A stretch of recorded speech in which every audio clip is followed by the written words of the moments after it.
So, hello everyone. Today we are discussing a very important concept of ninth class, that is mole concept. Mole concept.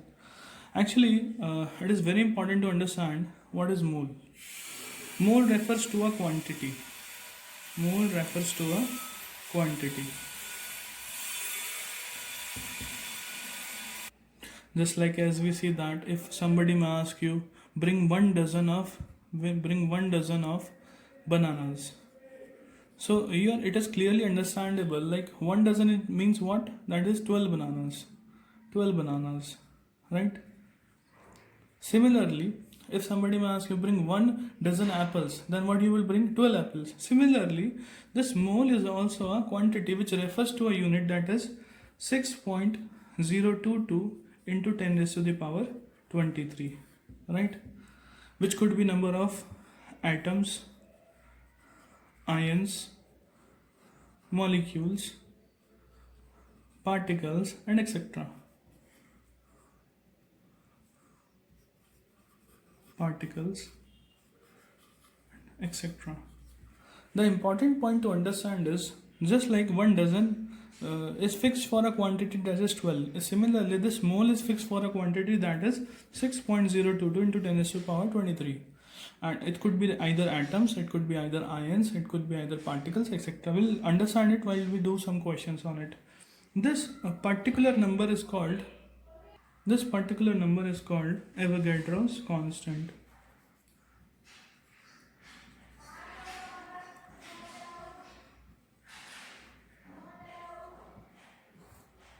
Right. This particular number is called, likewise, this number is fixed for any of the quantity. We'll take an example. Suppose somebody may ask you, you have half a dozen of apples. So you must give its answer like, okay, so somebody may ask you, how many number of apples do you have? You must be giving the answer like 12 means 1 dozen. Alright. So I think for half a dozen, it could be six apples, right? This is the simplest answer. So similarly, I'll ask you a question. Like you went to see some like 0.5 moles of 0.5 moles of water. So how many molecules are there in 0.5 mole of water?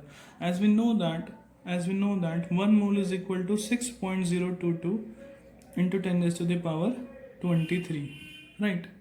So if somebody is asking you 0.5 moles, so what does that mean? Means it is half of it, and it is the value of half of it will be 3.011 into 10 raised to the power 23, right? This is how we can understand like what is 0.5 mole of H2O molecules, right? This is how we can understand this thing. So I will do some more questions which can make us more confident about the topic.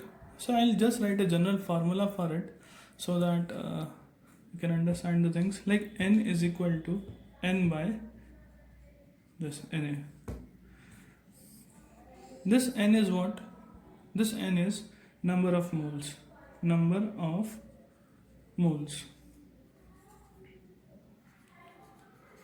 And this is our Avogadro number, which is fixed. Avogadro's number, which is fixed, as we know that. And this value is given number. Right. So I'll take one more question over here. The question is, somebody is having 3.011 into 10 raised to the power 23 atoms of sulfur, right? So calculate number of moles. So according to the formula, we will see that N is equal to capital N by Na, right? So in this question we have to calculate number of moles. This is to be calculated. So we must be having these two values, then only we'll be able to calculate n. So this is already we know that, and this value is given to us in the question. So we'll just put the values, and the values will be 3.011 into 10 raised to the power 23 divided by 6.022 into 10 raised to the power 23. We'll just cancel it out, and it will be 1 by 2. So yeah, our answer is 1 by 2 moles. 1 by 2 moles. Right. So let us take one more question. Like somebody is having 12.044 into 10 raised to the power 23 atoms of helium. Right. Rather than atom, somebody may can write molecule or something else. Right. He is writing helium. Calculate number of moles. Again the same question. Just put the formula. You have to get the value of n at 12.044 divided by into 10 raised to the power 23 divided by 6.022 into 10 raised to the power 23 is equal to 2. The two number of moles are there. So it is very understandable, like using this identity you can find the value of anything, right? If it is like sometimes moles is not given to you, so while putting the values you can write this. Sometimes mole may be given you.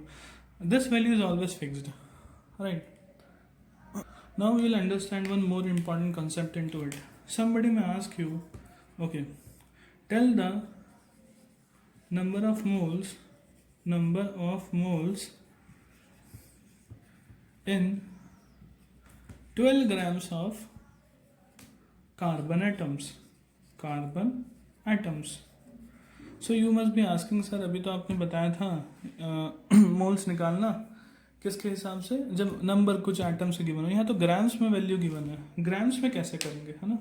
So for this we have another formula, that is n, number of moles is equal to given mass by molar mass. What is this molar mass? This is mass of an atom, mass of an ion, mass of an molecule. So this is basically whichever element is, like here carbon is given.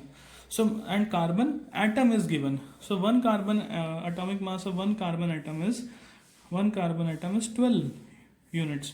But just the point is, as we see, if we want to calculate the unit of it, तो molar mass will be equal to mass by number of moles, right. अगर हमें इसका unit निकालना है तो हमें पता है मास का यूनिट तो ग्राम्स में है और मोल इसका मोल्स, है ना. तो ग्राम पर मोल भी लिख सकते हैं और मोल का कोई यूनिट नहीं होता इसलिए ग्राम्स भी लिख सकते हैं. You just have to write it grams.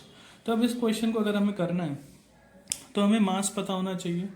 ये मोलर मास हरदम हमें एटम्स या कार्बन जो भी एलिमेंट गिवन है उसके हिसाब से निकालना होगा, है ना. ये नंबर ऑफ मोल्स, ये दो अननोन क्वांटिटीज हो सकती है मगर ये हमें हरदम पता होनी चाहिए. With the help of atomic mass, with the help of molecular mass, anything, right? So in this question you have to calculate number of moles. 12 grams mass is given to you. You have calculated the molar mass, that is 12 grams. Let us put the value. So we'll find that 12 by 12, which is equal to 1 mole. 1 mole. So what do we understand from here? Like number of atoms, number of moles is 1 only when 12 grams of atoms are present in a carbon, right? We'll take one more question. We have to calculate the number. So the question is calculate what? Number of molecules in 256 gram of sulfur. So what we have to calculate is number of molecules. First I'll write the points which is to be find out in the question. The number of molecules is this, right? And here it is very important to note that number तो है मगर किसका निकालना है, molecules का निकालना है, right? और यहाँ पर हमें क्या मास भी गिवन है, कितना मास गिवन है 256 ग्राम्स. हमें 256 ग्राम्स में n निकालना है. तो अब हम अपने दोनों फॉर्मूला लिखते हैं. क्या? n is equal to n by na and n is also equal to mass by molar mass. So can we say that if these are equal, can we say that these both can also be equal? So in this question what we have to find number of molecules. So mass is given to us, this value is known to us, we have to find just molar mass, right? So मास हमें 256 grams given है, Na की value में पता है 6.022 × 10⁻23 molar mass निकालना। अब molar mass निकालते समय एक चीज़ का ध्यान रखना है, एक सल्फर के एटम का मास होता है 32, मगर इन्होंने हमसे क्या पूछा है, मॉलिक्यूल पूछा है। तो अगर हम एक सल्फर मॉलिक्यूल होता है S8, मतलब 8 atoms of sulfur, not 1 atom only of sulfur. Like in the previous question, we used just 1 atom of carbon because atoms have been asked, ions have been asked. So we will use just 1 atom, mass of 1 atom. But here molecules have been asked. So 1 sulfur atomic mass is, that is 32. But here 8 sulfurs are there, so 32 into 8 will be equal to 256 grams. I'll just put the values into it and we'll get the answer. So if you want to find N, I'll just put the values. Mass is 256 grams, right? And this 32 into 8 is, right, it is also 256 grams molar mass, and Na will go there, right? So it will cross multiply 6.022 into 10⁻23. As this will be cancelled out, and it just number of ions is, this is your answer. So total number of ions or molecules, you can say that it is this much number of molecules is present in 256 grams of sulfur. So this is for all. This is mole concept. Hope you understand the things.